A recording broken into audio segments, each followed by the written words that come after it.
Alors, dans ce paragraphe, je vais vous montrer comment importer du texte. Et oui, puisque c'est bien beau d'être sur InDesign, mais des fois, on a souvent du texte qui arrive et qui provient, par exemple, de logiciels comme Word.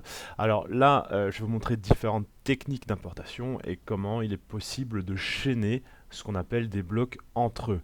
Alors, tout d'abord, je vais vous montrer le principe du chaînage. Alors, ici, je vais créer un bloc de texte que je vais remplir directement, d'accord, de texte de substitution. Donc là, j'ai mon texte, mon bloc s'est rempli par le faux texte, d'accord.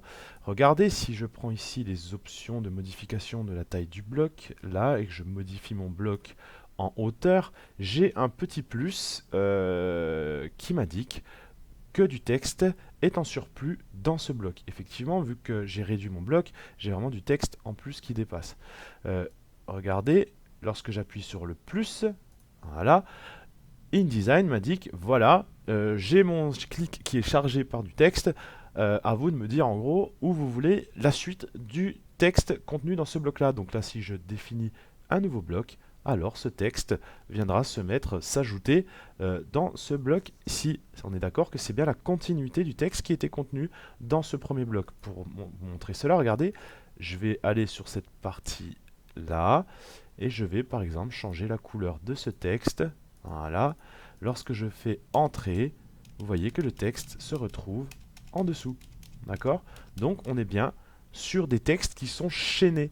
Alors comment avoir un aperçu rapide du chaînage entre les textes? Vous faites affichage, extra, afficher le chaînage du texte. Et là on voit bien la liaison qui se fait entre les deux. D'accord? On voit bien que ces deux textes sont chaînés. Alors comment désactiver ce chaînage? Tout simplement en recliquant ici sur cette partie-là et en venant recliquer sur le premier bloc. D'accord? On retrouvera ce texte donc en dessous. Ok? Voilà pour ce qui est l'option de chaînage de texte. Alors, je vais vous donner une petite astuce si vous voulez créer plusieurs blocs entre eux directement qui soient chaînés. Par exemple, je voudrais créer plusieurs colonnes qui soient chaînées avec du texte. Dans ce cas-là, vous prenez votre outil texte et vous créez un bloc. Et ben, par exemple, je voudrais que ce bloc soit divisé en plusieurs blocs. Alors, pendant la création, c'est-à-dire que je n'ai toujours pas lâché le clic souris, vous pouvez à ce moment-là appuyer sur la flèche, le bouton directionnel de gauche ou de droite pour diviser le bloc en plusieurs parties. Regardez, là je divise le bloc en plusieurs blocs. Donc je vais diviser par exemple en trois blocs. Voilà, on le voit, le chaînage. Les blocs sont chaînés entre eux.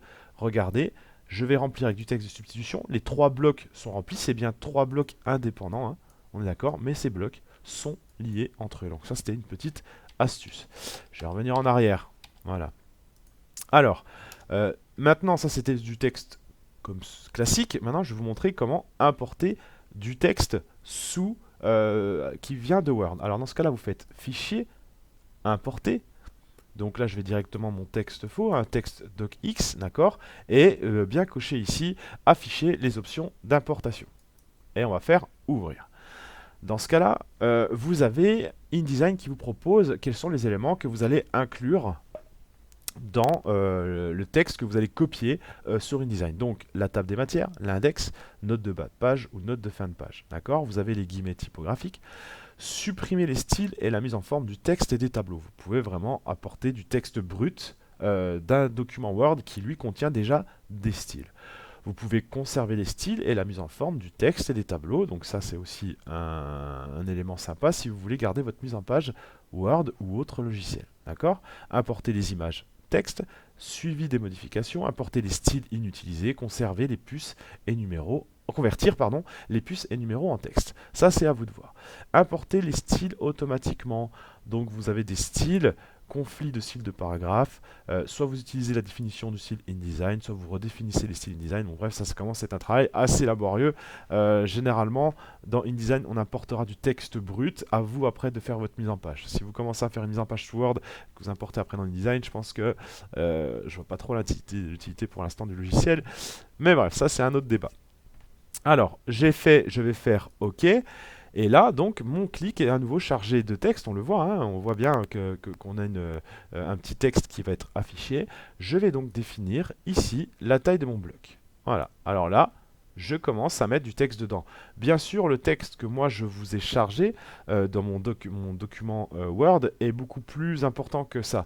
Donc j'ai un petit plus qui m'indique attention, du texte est en surplus, puisque effectivement dans mon texte Word j'ai 2 ou 3 pages. Donc il suffit ici que je continue pour créer d'autres blocs et ainsi de suite. On voit le texte est directement chaîné. Je vais ajouter une nouvelle page ici dans l'onglet page. Voilà.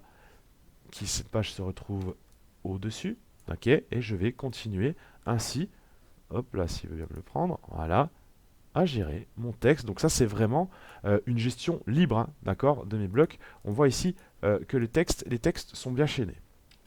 Alors, je reviens en arrière, parce que ça, cette méthode est assez laborieuse quand on a plusieurs pages. Maintenant, je vais appuyer, cette fois-ci, je vais donner un raccourci clavier, genre je vais augmenter un peu la taille.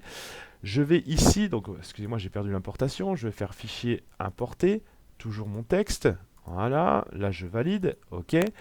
Si j'appuie sur Alt, vous voyez une espèce de flèche, regardez mon bouton qui change là, hop, voilà. Vous voyez une espèce de flèche qui fait un genre de zigzag, et là, lorsque je vais définir un clic, tac, vous voyez, Photoshop, pardon, InDesign m'a créé une première page.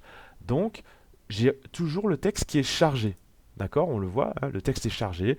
Je continue, j'appuie sur Alt et je continue, et ainsi de suite.